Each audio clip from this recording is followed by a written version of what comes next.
Assalamualaikum warahmatullahi wabarakatuh. Perkenalkan nama saya Anissa Safrila dari kelas Manajemen 22E. Nah, pada kesempatan kali ini saya akan membahas materi ke-6 dari akuntansi manajemen mengenai budgeting atau penganggaran, strategi manajemen atau manajemen strategik, dan financial controlling atau pengendalian. Sebelum memasuki ke materinya, di sini ada pendahuluan terlebih dahulu. Saya akan menjelaskannya terlebih dahulu. Pencapaian keberhasilan dan kinerja yang baik suatu perusahaan itu tidak dapat dicapai dengan cepat atau instan dan dalam waktu yang sangat cepat. Banyak pasang surut dan juga proses yang tidak mudah dalam mencapai kesuksesan suatu bisnis atau usaha. Ada beberapa perusahaan yang telah mengalami pasang surut dalam menjalankan bisnis dan usahanya. Nah, di sini saya mengambil contoh perusahaan yang mengalami pasang surut itu dari Japan Airlines. Japan Airlines atau bisa disingkat dengan JAL merupakan maskapai penerbangan internasional yang ternama milik negara Jepang. Japan Airlines ini pada tahun 2010 pernah mengalami kesulitan keuangan dikarenakan menumpuknya hutang dari perusahaan maskapai tersebut. Beberapa penyebab dari menumpuknya hutang tersebut dikarenakan perencanaan investasi perusahaan yang kurang tepat, yang dimana Japan Airlines ini melakukan investasi pada The Essex House Hotel di New York yang ternyata tidak menguntungkan. Pernyataan tersebut dinyatakan oleh Kurnia pada tahun 2018. Nah, akibat dari ketidaktepatan perencanaan investasi tersebut, maka Japan Airlines ini melakukan pengurangan pegawai sebanyak 15.661 orang pada akhir 2014 dan awal 2015. Japan Airlines ini telah mampu bangkit kembali melalui perubahan organisasi yang besar-besaran dan juga fokus pada keselamatan penerbangan, jaringan, sumber daya manusia yang profesional, inovasi, dan juga kreativitas. Pernyataan tersebut dinyatakan oleh Smith pada tahun 2019. Fenomena lainnya adalah pada saat di mana seluruh dunia itu menghadapi kondisi fucha. Fucha itu apa sih? Fucha itu adalah volatility, uncertainty, complexity, dan juga ambiguity. Nah, di mana banyaknya dinamika eksternal seperti revolusi industri 4.0, pandemi COVID-19, dan terjadinya konflik dunia seperti peperangan Rusia dan juga Ukraina yang berdampak pada ketidakpastian berlangsungnya proses bisnis suatu perusahaan. Nah, pernyataan tersebut dinyatakan oleh Kiranti dan Nugroho pada tahun 2022. Apabila ketidakpastian dan tidak dapat diprediksinya kondisi eksternal saat ini dan yang akan datang, nantinya akan menyebabkan perusahaan-perusahaan itu harus responsif dalam menghadapi perubahan-perubahan yang ada di pasar. Ada contoh perusahaan retail besar di Indonesia yang mengalami penutupan cabang di beberapa lokasi pada masa pandemi COVID-19. Di sini saya mengambil contoh perusahaan Giant. Giant ini merupakan salah satu perusahaan retail besar di Indonesia yang telah beroperasi sejak tahun 2002. Nah, Giant ini telah menutup seluruh gerainya per akhir bulan Juli 2021. Hal ini disebabkan karena adanya penurunan pendapatan dan juga kerugian, sehingga perusahaan itu harus melakukan perubahan strategi bisnis yang sesuai dengan kondisi pada saat ini. Nah, merujuk pada fenomena-fenomena perusahaan besar yang telah mengalami pasang surut di atas, maka salah satu aspek penting dalam menjaga keberlangsungan usaha itu adalah dengan adanya proses tata kelola yang meliputi penganggaran, manajemen strategi, dan juga pengendalian. Nah, pada kesempatan kali ini saya akan membahas tentang rumusan-rumusan masalah yang berkaitan dengan hal-hal yang pertama, apa sih yang dimaksud dengan penganggaran atau budgeting itu? Yang kedua, bagaimana hubungan antara penganggaran, manajemen strategi, dan juga pengendalian keuangan? Di sini ada budgeting atau juga disebut dengan penganggaran. Menurut Raider pada tahun 2014, untuk mengawali sebuah perencanaan itu maka diperlukan proses anggaran, sehingga anggaran itu merupakan bagian dalam perencanaan keuangan. Adapun anggaran yang diperlukan dalam perencanaan keuangan adalah sebagai berikut. Yang pertama ada anggaran penjualan atau anggaran pendapatan. Nah, anggaran penjualan ini bertujuan untuk mengidentifikasi produk atau layanan apa yang akan direncanakan untuk dijual dalam jumlah berapa atau kuantitasnya, berapa harganya, dan juga kepada siapa akan dijual. Pernyataan tersebut dinyatakan oleh Hill et al. Pada tahun 2021. Oleh karenanya, anggaran penjualan itu dapat menentukan tingkat dana yang akan dihasilkan untuk menutupi biaya operasional.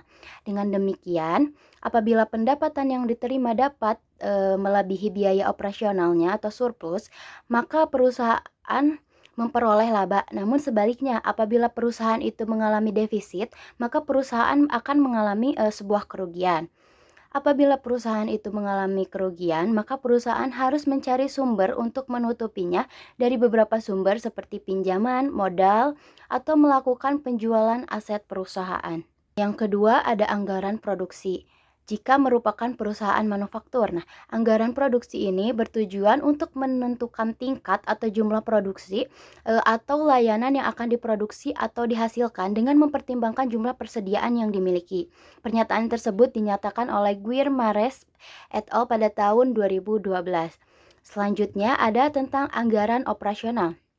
Nah, anggaran operasional ini bertujuan untuk menentukan biaya yang harus dikeluarkan untuk memenuhi persyaratan produksi. Adapun yang termasuk biaya yang diperlukan untuk memproduksi barang atau jasa itu antara lain biaya bahan baku, biaya tenaga kerja langsung, dan biaya overhead yang terbagi berdasarkan departemen atau lini produk. Selanjutnya, ada anggaran biaya penjualan umum dan juga administrasi.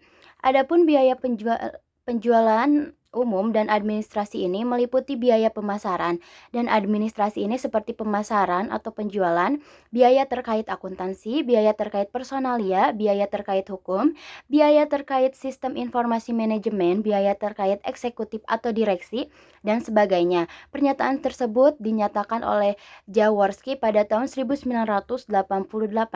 Selain itu, biaya yang termasuk dalam anggaran ini adalah gaji, tunjangan jabatan, persediaan, perjalanan, alat tulis, asuransi, dan juga sebagainya. Selanjutnya ada anggaran modal. Anggaran modal ini merupakan anggaran biaya yang berkaitan dengan kebutuhan modal seperti peningkatan kapasitas bangunan produksi baru atau peralatan kantor. Nah, peralatan pemrosesan komputer, lini produk baru, dan sebagainya. Selain itu, belanja modal juga adalah biaya yang digunakan untuk pembelian produk atau peralatan yang akan digunakan selama beberapa tahun di masa depan dan nantinya akan memberikan manfaat bagi perusahaan dalam jangka waktu yang panjang. Dan yang terakhir adalah anggaran proyek. Anggaran proyek lain. Nah, anggaran proyek lainnya ini merupakan anggaran maupun biaya yang digunakan untuk mengembangkan produk atau layanan baru, perbaikan sistem internal, proses bisnis baru, kampanye promosi atau iklan, atau kegiatan serupa yang membutuhkan pengeluaran dengan jumlah besar uang di luar atau di atas pengeluaran biaya yang bersifat rutin atau aktivitas operasi normal bisnis. Selanjutnya adalah akan membahas tentang anggaran. Di sini ada definisi anggaran yang dikemukakan oleh Kaplan pada tahun 2009. Definisi dari anggaran adalah rencana terperinci yang menggambarkan cara di mana sumber daya keuangan atau moneter akan diperoleh dan digunakan selama periode waktu tertentu. Nah, anggaran juga harus menjadi manifestasi dan rencana kuantitatif dan rencana strategis pada tahun yang akan datang. Berdasarkan jenis-jenis anggaran dan definisi dari anggaran tersebut, maka keuntungan dari penerapan anggaran dan perencanaan yang efektif menurut Lydia pada tahun 2014 dan Osim Etim et al. Pada tahun 2017 adalah sebagai berikut. Nah, di sini ada keuntungan dari penerapan anggaran dan perencanaan. Yang pertama adalah mengharuskan manajer untuk berpikir ke depan dan mengimplementasikan rencana mereka sesuai dengan komitmen. Yang kedua ada meningkatkan komunikasi terkait dengan implementasi rencana pada seluruh fungsi pada perusahaan. Yang ketiga, membantu dalam memberikan tujuan dan sasaran tertentu yang berfungsi sebagai tolak ukur untuk melakukan evaluasi dan hasil yang dicapai. Dan yang terakhir, keuntungan dari penerapan anggaran dan perencanaan ini yaitu membantu dalam mengidentifikasi potensi kendala atau penyebab dari masalah tersebut sehingga dapat dicari solusinya dengan tepat dan cepat. Selanjutnya ini adalah pembahasan terakhir di bab 6 ini, yaitu tentang budgeting penganggaran, strategi manajemen atau manajemen strategi, dan yang terakhir financial controlling atau pengendalian. Manajemen strategi dan penganggaran itu adalah kegiatan yang berbeda tetapi saling berkaitan satu sama lain. Namun, apabila kedua aktivitas tersebut diimplementasikan secara bersamaan, maka dapat berdampak meningkatkan kinerja dan biaya dan daya saing dari suatu perusahaan. Nah, di sini saya akan menjelaskan pengertian dari kedua aktivitas tersebut. Yang pertama ada pengertian dari penganggaran. Penganggaran ini adalah sebuah proses mengalokasikan sumber daya keuangan suatu perusahaan atau organisasi yang selanjutnya akan diturunkan ke seluruh unit kerja maupun fungsi-fungsi, baik berupa kegiatan bisnis maupun sebuah investasi. Nah, beberapa contoh proses penganggaran antara lain. Yang pertama ada evaluasi indikator keuangan periode sebelumnya, selanjutnya melakukan proyeksi untuk penjualan, yang selanjutnya biaya operasional, baik itu biaya operasional tetap, variabel, dan semi variabel, dan sebagainya. Nah, adapun tujuan dari seluruh proses anggaran itu adalah untuk memastikan bahwa seluruh unit itu kerja dapat menghasilkan laba sesuai dengan ekspektasi dari stakeholder. Selanjutnya saya akan membahas mengenai pengertian dari strategi. Strategi itu merupakan sebuah proses pengambilan keputusan yang mengatur kegiatan bisnis dan investasi perusahaan maupun organisasi yang telah ditargetkan pada hasil tertentu. Nah, sebuah perusahaan itu dapat memiliki beberapa strategi. Beberapa contohnya yaitu strategi pelanggan, strategi dan operasional, strategi untuk kemampuan meningkatkan pengembangan sumber daya manusianya.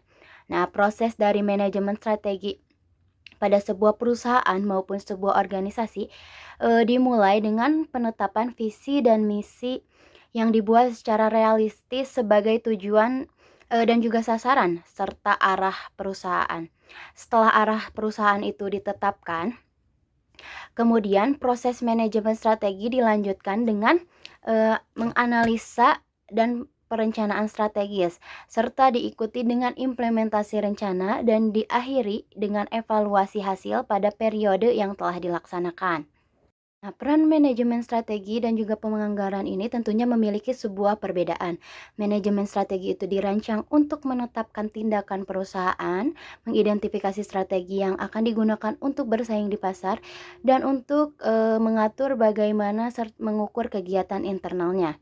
Penganggaran mengalokasikan sumber daya keuangan perusahaan yang tersedia secara efisien dan untuk memantau kinerja manajer dan juga karyawannya. Dengan demikian, penggunaan yang tepat dari alat-alat ini bergantung pada pengembangan strategis sebelum keputusan penganggaran. Anggaran yang efektif itu tidak dapat disusun kecuali perusahaan itu telah membuat suatu keputusan dari inisiatif strateginya. Tetapi eksekusi strategi itu cenderung tidak efisien atau tidak efektif tanpa adanya anggaran keuangan. Keputusan sebuah strategi itu dibagi menjadi 3 jenis. Yang pertama ada keputusan untuk mempertahankan dan juga meningkatkan aktivitas bisnis yang berkelanjutan. Yang kedua adalah keputusan untuk mengevaluasi peluang perubahan yang tertahap namun juga substansial. Dan yang terakhir ada keputusan mempertimbangkan investasi pada kegiatan bisnis baru.